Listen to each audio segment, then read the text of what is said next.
Hello and welcome to another episode of the Authentic Soap podcast with me, Paddy McCurdie, and I'm just recording another video episode on a topic that I had done a podcast a few weeks back, which was titled Coronavirus, Self-Isolation, Lockdown and Being. So just how to be during these kind of changed times. So it was quite a popular episode. There was a lot of people tuned in to listen to it, so I thought I might just do a kind of condensed version on video. So thanks for those viewers who tuned into the last episode where I interviewed Paddy McCurdie on the activity of crochet during lockdown, and there was a lot of positive feedback on that. So maybe some people may decide to take up either crochet or some other craft-based activity, as a result of maybe being at home, just that wee bit more than usual, or certainly more than usual. And as I say, we'll try and get Marion back on again, probably next month, towards the end of this month, on another topic. So it was she was a very popular guest, so I'll definitely have to get her back on again. So if you have been on the YouTube channel, don't be afraid to subscribe, and the channel is Paddy McC249, or just search for Authentic Soap or just any of these topics we've been talking about, and you should be able to see the channel and just subscribe to it if you want to do so. This Sunday then, I'm doing an audio podcast on attachment titled Licking Honey Off a Razor's Edge, so it's a nice title.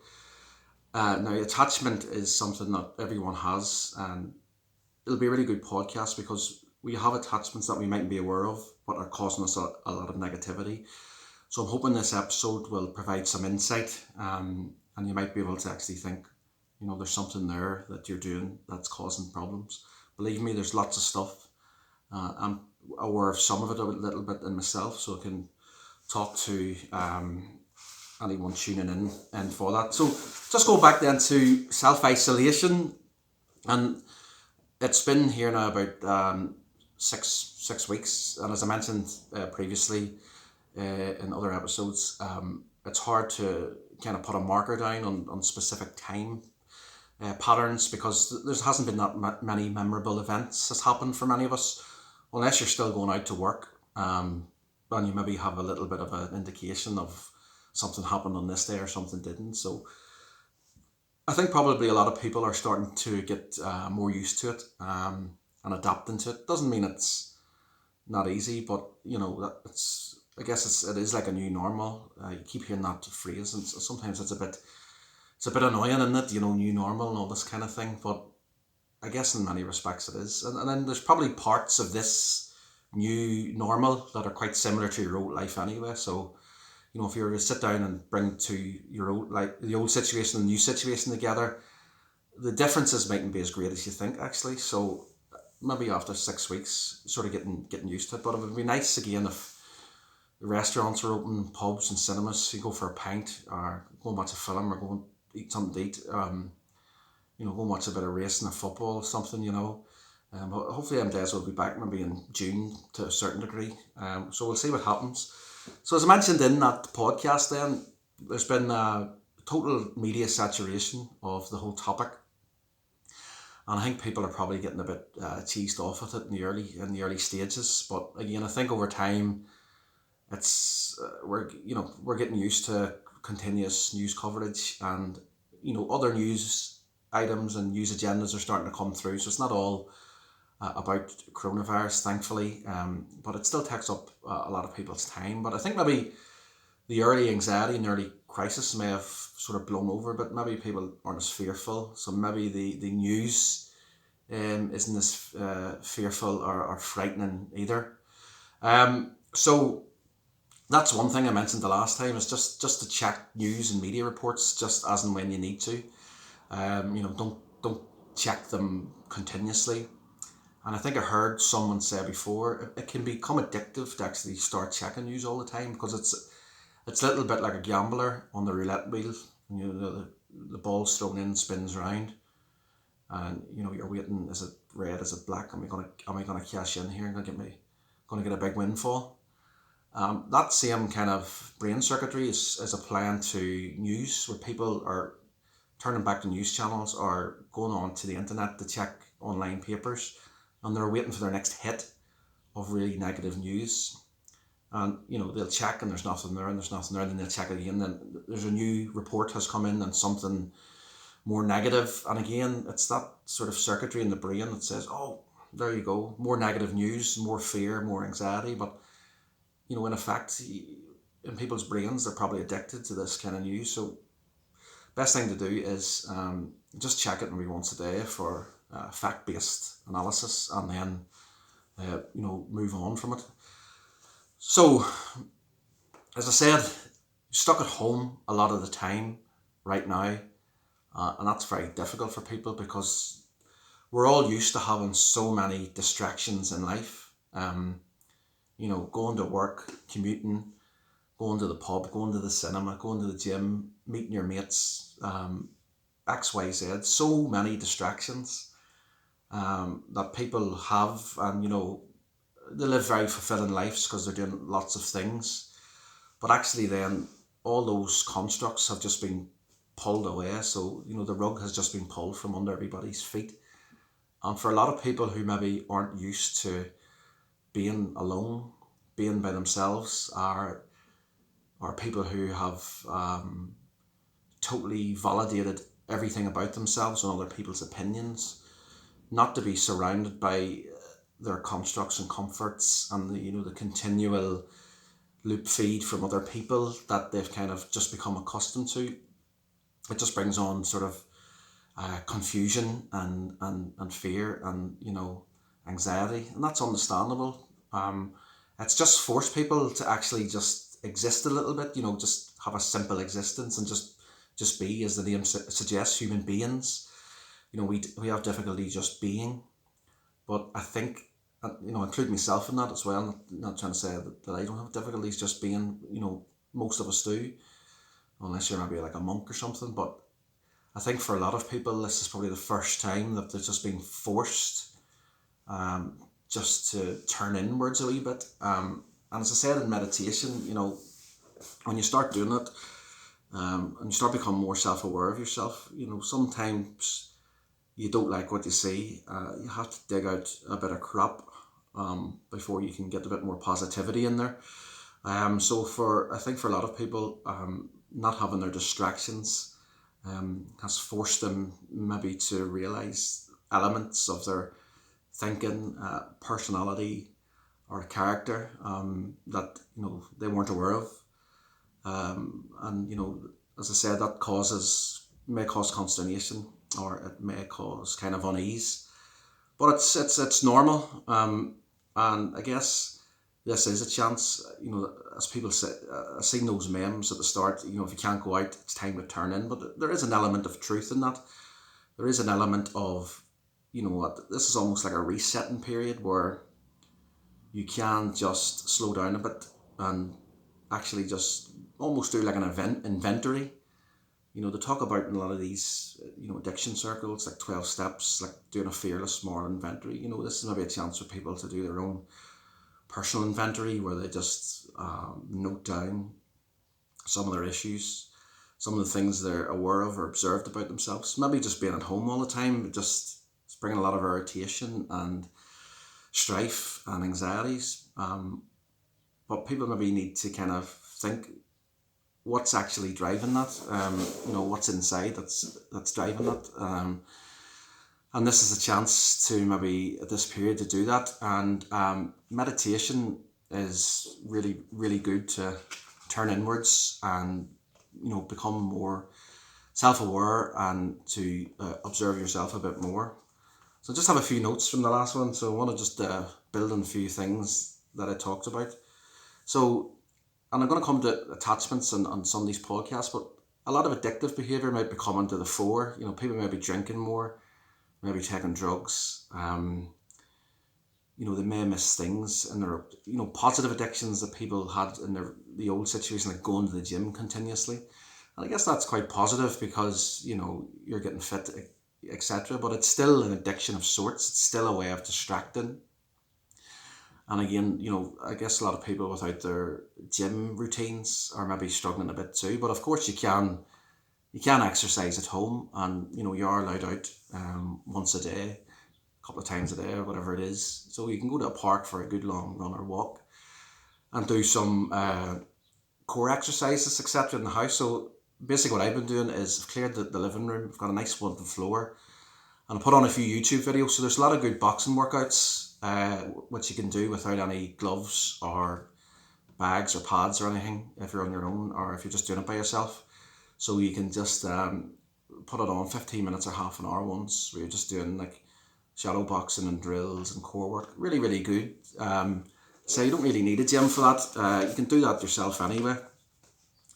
But yeah, so a lot of people might find they're on social media more, continuously posting stuff or continuously looking at it. And, that's another kind of addiction of sorts too. It's just a kind of distraction technique that probably has no real value to yourself a lot of the time. But, it's understandable why people would do it in this situation. But as I mentioned in the audio podcast of this, the whole sort of soulless celebrity influencer culture that you see on Instagram and these various other sites where people, these celebrities, Z-listers, nobody even knows who they are really, apart from that cult following on their social media, sticking up photos, and there's no real talent apart from putting up photos to like a mass of artificial followers. The photos are filtered and distorted. Distortion of reality. I mean, these photos, this lifestyle bears bears nothing to reality. It's a total illusion, really. And I think maybe people are starting to see within their lockdown isolation that maybe some of this culture is a bit of bullshit, really. And if you're stuck in the house all day, there's only so much you can scroll through those social media feeds and looking at that sort of stuff. So hopefully, people might become aware of some of the negativity of looking at these things, and maybe try and do something a bit more constructive, like the crochet, like learning a new skill, like picking up a guitar and trying to learn an instrument, something actually that creates something in society and creates something for yourself. I haven't said that. I mean, I'm not being like anti-social media, because if you're starting out business and if you use these things in the correct manner and for positive cause, and it's building your own personal strength and your own, if you have a virtuous business or something that's going good and it's going to contribute and create, then using it in that instance is very good. So as I said, use these things responsibly, and I'm sure probably now that you're in lockdown, you're probably aware of this continual smartphone use, etc. I have a lot of that myself. I'm trying to detach from it, so I have a lot of books there, and just try and put the phone away and just read books. It seems to be working. So hopefully the picture's still staying, because it's been cloudy here all morning in the Glasgow's East End, and now the sun has come out. Didn't expect that, and the screen looks all bright. I don't really want to start moving the curtains, but well, I'll not worry about it now. But just coming back to it, so as I said, it is a difficult time. Meditation can help. Yoga, as mentioned in the last video cast, Kundalini yoga, there's a half an hour beginners on YouTube, and it's a great, really relaxing spiritual form of yoga. I've tried that a few times. I think overall, though, there has to be some kind of acceptance of the situation. You can't expect to go through life without kind of some difficulties anyway. So it's just, in a way, it's just about getting on with it. And coming back to my man Eckhart Tolle, it talks about the present moment all the time. But if you ask yourself right now, right this particular moment in time as you listen to this podcast, if you've reached that far, if you haven't turned off, or maybe you're not interested, but if you have stayed with it, like right this moment in time, just ask yourself, what actual problems do you have? Don't forget about the past and future. forget about the psychological time. Just ask yourself right this minute, what problems do you have? And you'd probably say, I don't have any. Because in the present moment you don't. So, I don't want to go into any more detail now because we've talked about the kind of disconnect between ruminating over the past and thinking about the future. I'll come to that more in the attachment podcast on Sunday because, again, people have an attachment to the future of this perfect future life. It's one of the biggest attachments a lot of people have, but it's also one of the biggest causes of suffering. So I'll come to that later.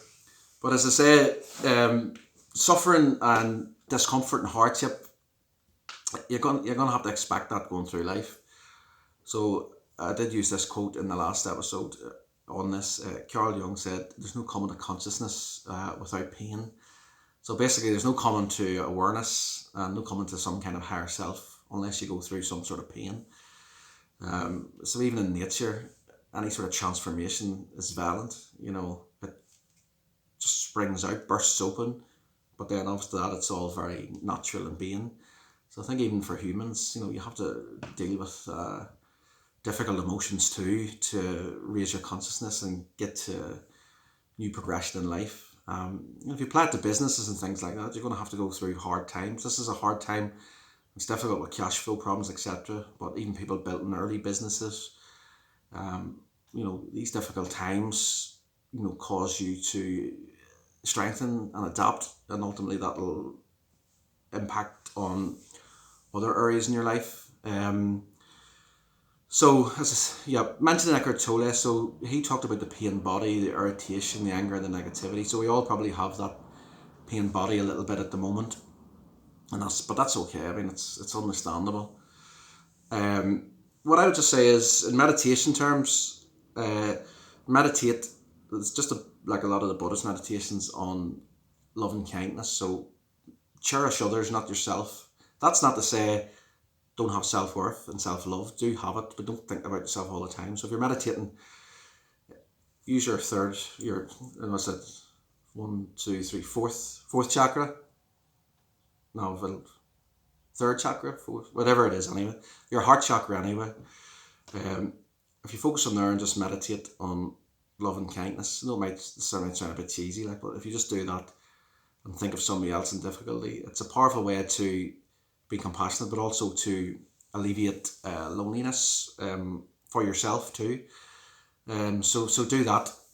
Do a bit of exercise and just try and connect with people. And again, when you're planning for the future, so I don't know about people using these furlough schemes and etc. Instead of getting detracted into the future and worrying about what's going to happen, just always think the present moment. What step can you do now? Can you contact someone for advice? Can you fill out a form? Can you go online? If you just focus on the present step, the bigger picture doesn't seem that bad. So it's just focusing on your life, not your life situation. So yeah, if you are lonely too, I mean, I did mention about social media earlier. Social media can be very helpful if you're lonely too, to connect with people. So don't assume I'm saying social media is bad all the time. There's a lot of good with it if you use it the right way. So if you're connecting that way, that's all well and good. But as I say, try not to live in the future if possible. Sort of got a bit better at that over the start. It was a wee bit despondent, but got a little bit sort of better at things now. And what else? So I mentioned in that episode, I mean, if you go onto my page, you'll get this full audio podcast, a lot more detail. This is kind of a condensed version, but the inner child that we all have. So as you grow up, that inner child never really leaves you, and Louise Hay talks about in her book, and she's another kind of self-help spiritualist type person, but she says, we all need to connect to that inner child. So what I've noticed the last while back is I've started connecting to creative writing, doing a wee bit of art, doing a little bit of music, getting interested in things, subjects that I liked when I was younger. So I kind of think there's always clues in your childhood to what you're interested in, to what you're going to be interested in now, and what you're going to be good at, etc. And in fact, I would even go far to say, I think deep down inside, your childhood never really leaves you. And I think as adults, we've just lost our inner child. Really, everything's so serious. people are afraid to make an idiot out of themselves. They're afraid to do something daft. They're afraid to just reconnect with that inner child inside. So they become really serious and they play up to this image, what everybody else expects them to be. And in reality, a lot of people, they don't want to be the person that society and everyone around them has, programmed them to be. There's something inside them that's telling them they want to do something else. So again, I'm not going to go into that now, but that's another topic. But just, there's probably some activities that you might notice. Think of some activities as a child you like doing, and maybe just try and start one or two of them. You'll probably notice that you actually enjoy doing them, whatever that happens to be. So try that out as well. I think that's really it. I mean, it was a lot more detailed. I kind of remember everything I said back then. I'm looking at my notes, so the only thing I could see there was about the serenity prayer. And that was the serenity prayer was wisdom, difference, accept the things you can change, and wisdom to, accepting the things you can't change, and wisdom to know the difference. So it's just obviously, you accept the situation you're in. There's certain things you can change, and there's certain things you can't. And wisdom to know the difference. But as I say, I'm not going to talk a lot about that now. I did have some notes. I never used notes. I just took a few notes down for this one. I just thought this one, because this episode done so well in the audio, that people might be interested in listening to it. So go back and go onto my page and go down to Coronavirus Self-Isolation and Being, How to Simply Be, and go to the audio podcast. It's about half an hour long. And it's quite thorough and it's quite detailed, and it gives a lot more sort of practical advice and practical tips on things to do during lockdown. So just maybe a final message is to think, I think really, I would imagine some form of restrictions in the next few weeks will start to be lifted.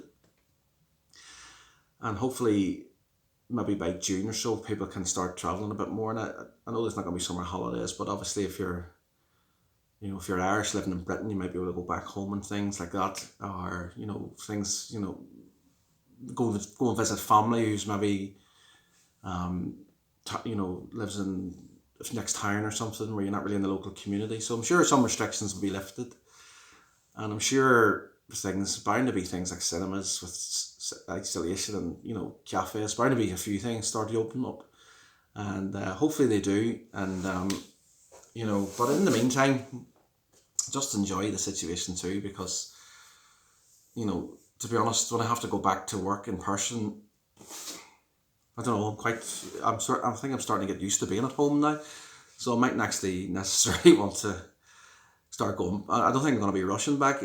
You do start to get used to things, and there's advantages actually just before I go, because I'm starting to cook more proper meals, and I have more time for exercise and things, and more time for doing this sort of stuff, which is a lot more sort of enjoyable and rewarding for myself. Of course, work's rewarding and enjoyable too. I'm not saying it isn't, but this is obviously something that you don't normally get the chance to do, but now I do. As I said, so keep an eye out for Sunday, and I'll speak to everyone soon. God bless.